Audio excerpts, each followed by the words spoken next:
Le souffle du grand bison. À l'origine, il n'y avait que le grand mystère, un espace infini de possibilités non manifestées. Il n'y avait ni ombre, ni lumière, ni bruit, ni silence. Tout était un, et rien n'était encore manifesté, car ce grand mystère était si mystérieux qu'il ignorait sa propre existence. Comme un rêve qui colore le sommeil, comme une onde sonore qui résonne dans le silence, de ce grand mystère émergea un désir, et ce premier désir fit vibrer l'immensité du vide. Grand mystère ressentit soudainement le désir de ressentir, et la vibration de ce désir originel se répandit alors dans toute l'immensité de l'espace infini. La vibration du désir de ressentir ne rencontrait que le vide.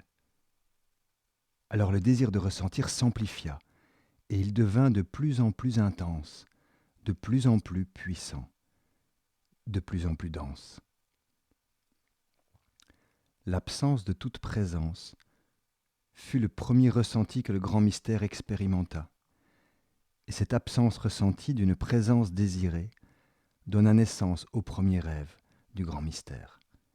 Il rêva de sa propre existence, de sa propre présence en lui-même.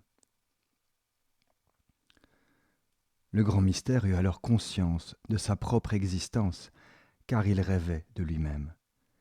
Et son rêve manifesta le grand esprit, le rêve créateur, né du désir du grand mystère.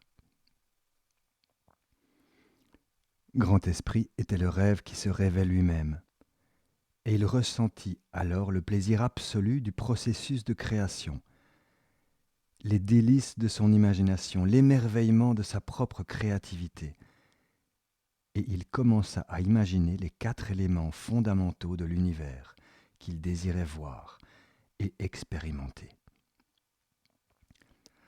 Il imaginait un univers infini, rempli de vide, parsemé de boules de feu et de planètes solides.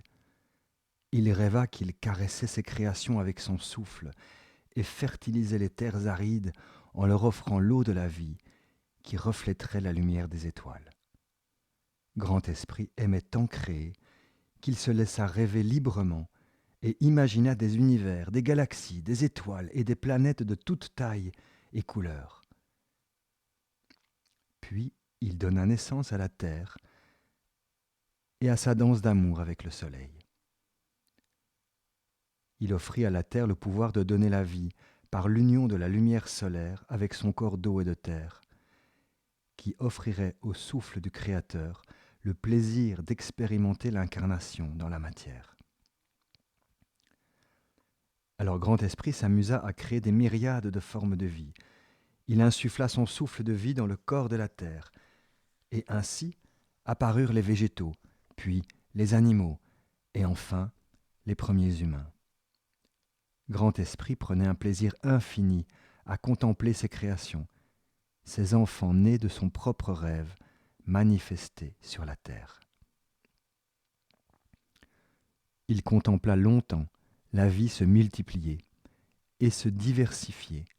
Les plantes et végétaux dansaient en grandissant vers la lumière du soleil. Les insectes et animaux peuplèrent progressivement toute la surface de la terre.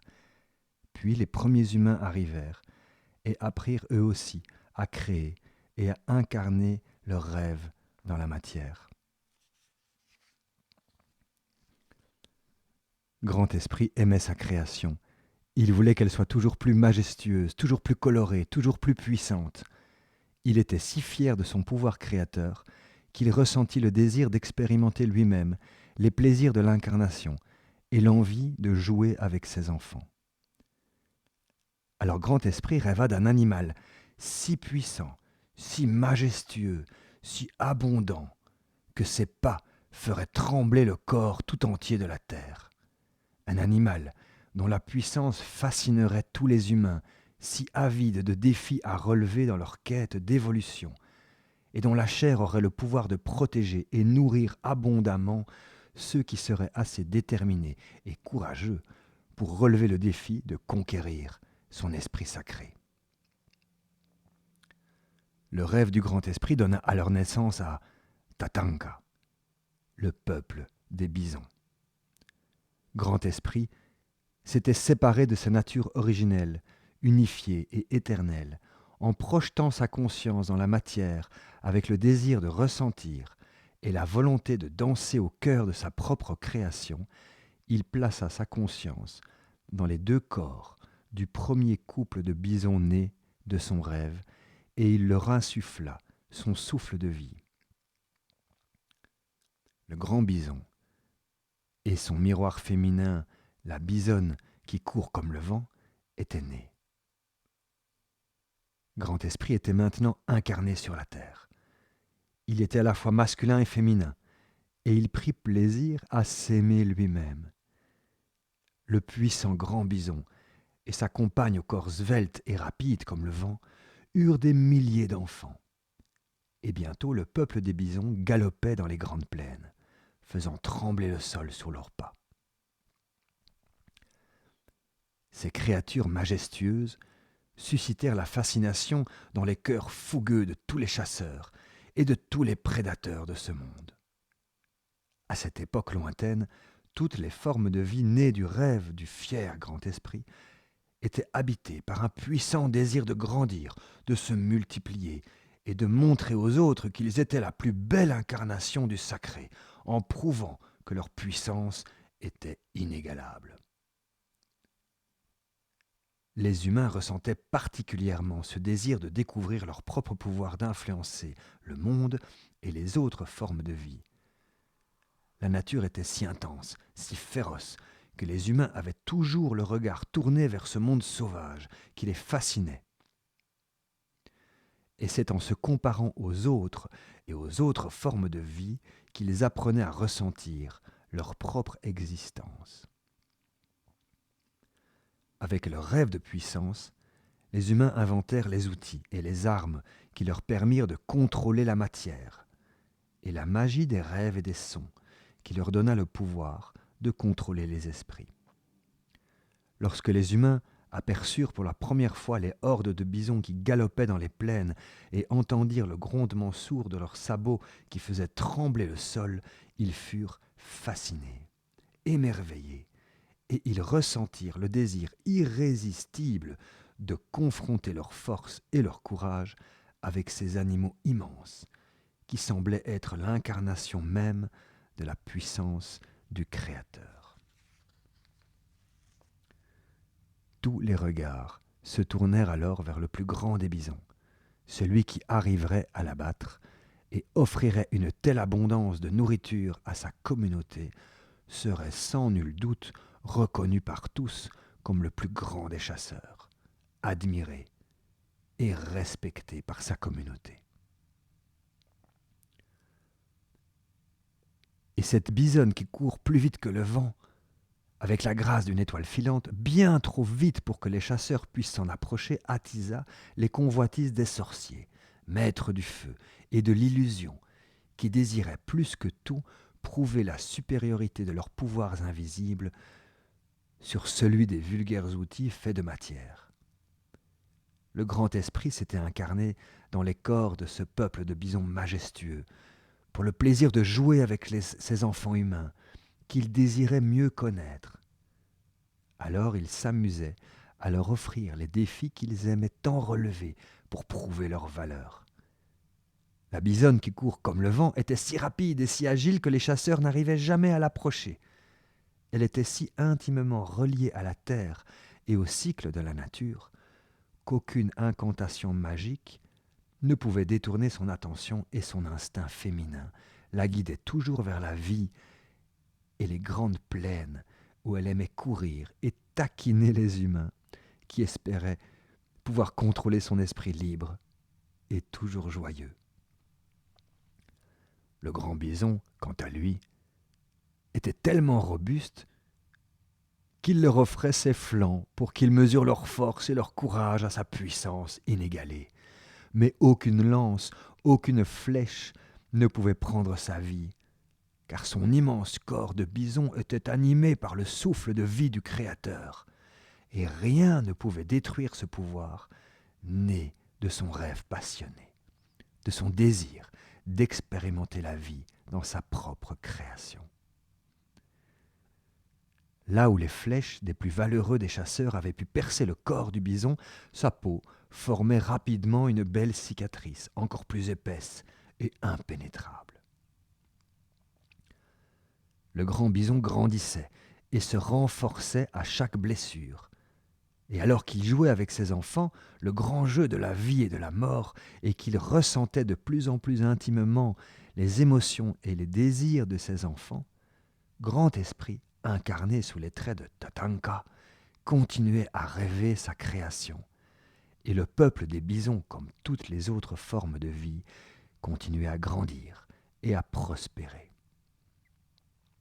Chaque nouvelle naissance offrait au monde de nouvelles nuances dans l'apparence que le peuple des bisons offrait au regard fasciné et envieux des chasseurs. Leur corpulence, l'apparence de leur toison ou l'éclat dans leurs yeux variaient entre chaque individu. Mais tous les enfants du grand bison et de celles qui courent comme le vent étaient forts ou rapides, fougueux ou prudents. Ils étaient tous différents, mais chacun d'entre eux était le digne fils ou fille de leurs parents sacrés, majestueux et robustes, et leur toison était couleur de terre, car ils étaient nés du désir du Créateur de vivre l'incarnation de son souffle de vie dans la matière. Mais un jour, une bisonne donna naissance à un bébé bison tel qu'on n'en avait jamais vu. Il n'était ni fort, ni rapide. Son corps était si fragile que ses frères et sœurs devaient l'entourer pour qu'il apprenne lentement à se tenir sur ses pattes frêles et délicates. Mais plus surprenant encore, sa fourrure n'était pas couleur de terre comme les autres bisons. Non. Son corps fragile était recouvert d'une toison couleur de neige qui, la nuit, reflétait la lumière de la lune. Et lorsque le soleil brillait, le jeune bison blanc apparaissait au milieu des siens comme une fragile étoile qui brillait au cœur de la pénombre. Dès qu'ils l'aperçurent, tous les chasseurs et tous les sorciers furent immédiatement fascinés par cette nouvelle incarnation du Créateur. Tous voulurent s'approprier la gloire et la fierté de posséder cette toison de lumière qui serait reconnue par toutes les tribus comme le trésor le plus précieux, la parure la plus sacrée. Alors pendant que les sorciers allumaient d'immenses feux et chantaient leurs incantations pour tenter de contrôler l'esprit du bison blanc, les chasseurs partirent à sa poursuite avec leurs lances et leurs flèches acérées. Les sorciers se jalousaient les uns les autres, et chacun voulait être le maître du feu le plus puissant. Les chasseurs se bousculaient et tentaient d'éliminer leurs rivaux afin de s'assurer d'être les premiers à pouvoir s'approcher du bison de lumière. Leur désir de prouver leur propre valeur aux yeux des autres devint de plus en plus puissant. Et alors qu'ils s'approchaient du petit bison blanc, tous furent pris d'une rage destructrice. Les chasseurs se mirent à se battre entre eux, et les feux des sorciers étaient maintenant si immenses que nul ne pouvait plus les contrôler. Et le feu, le plus ardent, créé par le sorcier le plus arrogant, commença à embraser les herbes trop sèches qui l'entouraient. Et il suffit d'une brise légère pour que les flammes destructrices se répandent dans les plaines. Alors que les chasseurs allaient encercler le jeune bison blanc, Tatanka réalisa que le jeu qu'il jouait avec ses enfants se transformait en désastre destructeur. Son dernier enfant était en grave danger alors que sa vie ne faisait que commencer. Et sa création tout entière allait bientôt être consumée par les flammes de l'orgueil qui dévoraient maintenant le monde. Il ordonna alors à tout son peuple bison de former un immense cercle autour de leur jeune frère et de lui offrir tous ensemble la protection et la sécurité dont il avait besoin. Mais que faire face aux flammes immenses qui dévoraient le monde, détruisaient toute vie sur leur passage et consumaient même la surface de la terre? Le grand bison Tatanka réalisa alors que pour sauver son enfant, la création et tous les habitants de la terre, il lui fallait faire offrande de son souffle de vie, rendre tout ce pouvoir qu'il s'était octroyé à lui-même pour le plaisir d'expérimenter la vie incarnée. Alors, il s'élança vers les flammes immenses. Il prit sa dernière inspiration, puis relâcha son dernier souffle de vie. Son souffle fut si puissant qu'il attisa tout d'abord encore plus le feu. Mais au plus le feu grandissait, au plus le souffle de Tatanka s'intensifiait. Ce dernier souffle de Tatanka fut si puissant qu'il arracha le sol sous les flammes et emporta l'incendie et la terre brûlée jusqu'au milieu de l'océan. Dans un rugissement terrifiant, la terre et le feu, portés par le souffle de vie du grand bison, furent engloutis par les flots de l'océan, où les 4 éléments fondamentaux de la création s'unifièrent dans une nouvelle harmonie. Le corps du fier Tatanka gisait maintenant sans vie face à l'océan. Les humains et tous les prédateurs qui avaient si longtemps désiré s'approprier la victoire sur le sacré réalisèrent alors que leur arrogance avait bien failli les détruire. Longtemps, ils restèrent en silence à contempler le corps inerte de Tatanka. Avec le temps, ce corps se transforma. Il semblait devenir comme un immense rocher face à la mer. Puis, progressivement, une nouvelle forme de vie sembla l'animer. Le corps de Tatanka s'était transformé en carapace de tortue, et la tortue invita alors les humains à entrer en elle. Et là, elle leur enseigna l'art d'unir le feu, l'air, la terre et l'eau, avec douceur et harmonie. Et elle enseigna aux humains comment se purifier et renaître en eux-mêmes dans le ventre de la terre-mère.